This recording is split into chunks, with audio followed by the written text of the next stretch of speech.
Welcome to this tutorial. So in this tutorial, we are going to solve another question on simple machine. Yeah. So it is your tutor, Young Dog. Be sure to subscribe to my channel by hitting the subscribe button below. Yeah. So this question is on simple machine again. Yeah. So this question would tackle that the other part of simple machine which we didn't do in our first video. Yeah. So the question is saying the figure below shows a lamp being used to lift a box weighing 450 newtons through a distance of 3 meters and a height of 1 meter by applying a force of 200 newtons. So here the force is 200 newton.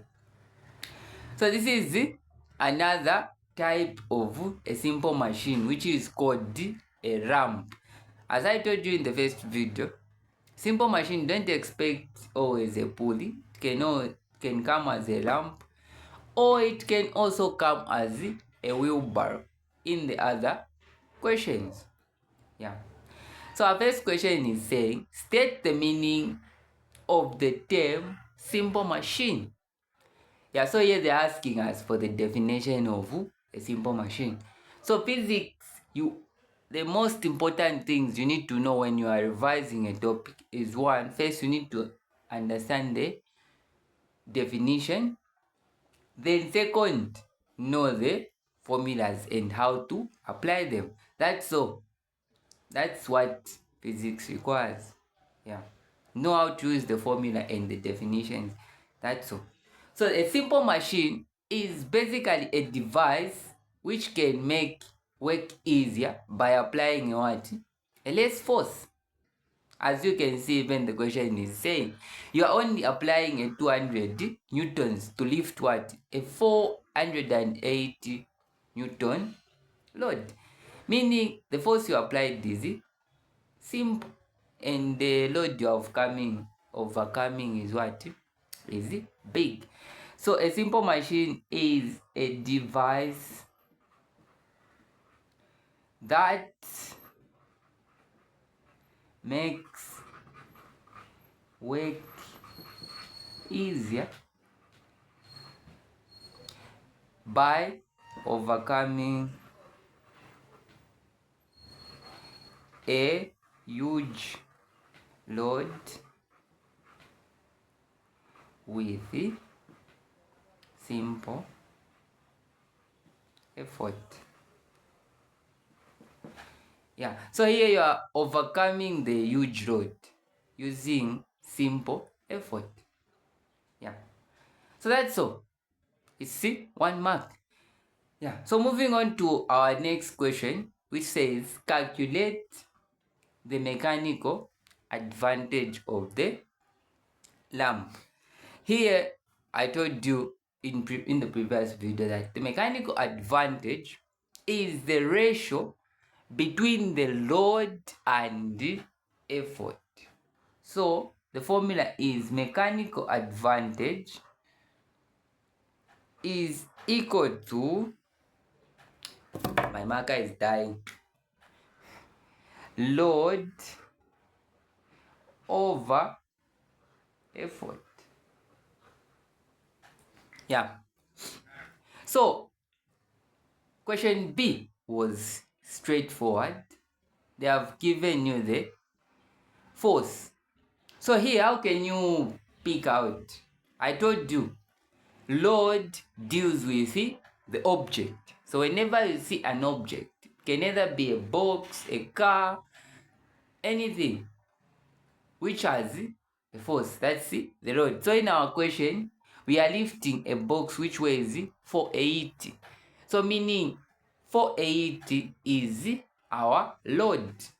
So you say 480 over, then the effort, I told you this is the force which you apply, which is 200 100. Then if you punch on your calculator, you find that the mechanical advantage is 2.4. Yeah. So if you punch on the calculator, as I've said, you find that 200 into 48 is 2.4.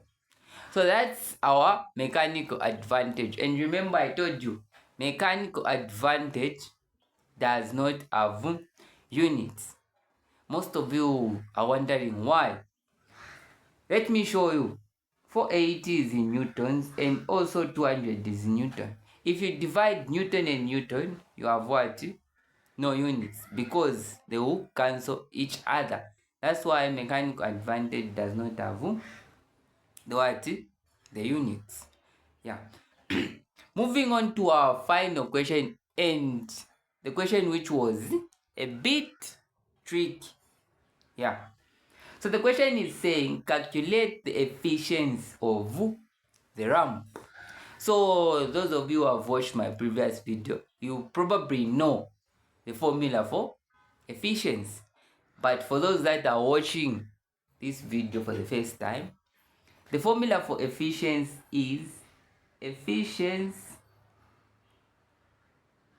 is equals to mechanical advantage divided by velocity ratio multiplied by 100.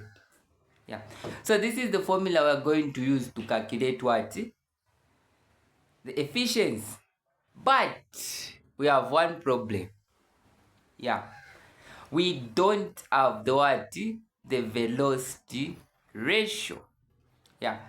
Remember, I told you that the velocity ratio, depending on the type of system or the type of simple machine you are using, it has two formulas.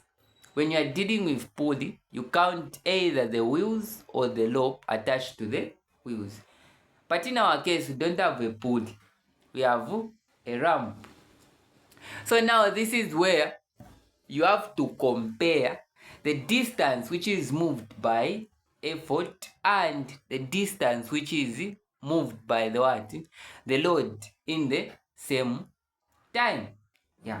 So here the formula we're going to use for velocity ratio is distance moved by effort over distance moved by load. So my marker is almost finishing.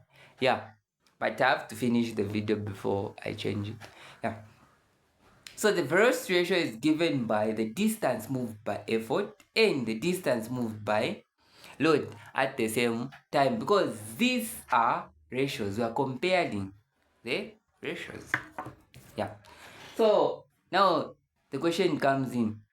Where we'll get the values for the distance moved by effort and the distance moved by load. So we go back to our diagram. Remember, I told you when you are talking about effort deals with the force which you are applying, and load is dealing with the object. Yeah. So if you can look at the diagram, they have given us this letter F, which is indicating that this is what? The force which was applied on the box. So meaning the distance which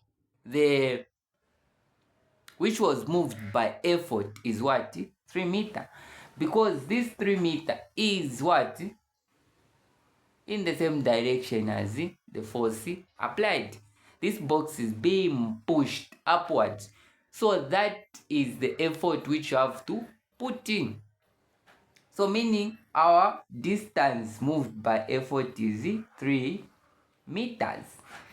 Then our distance moved by the what? The load. Yeah.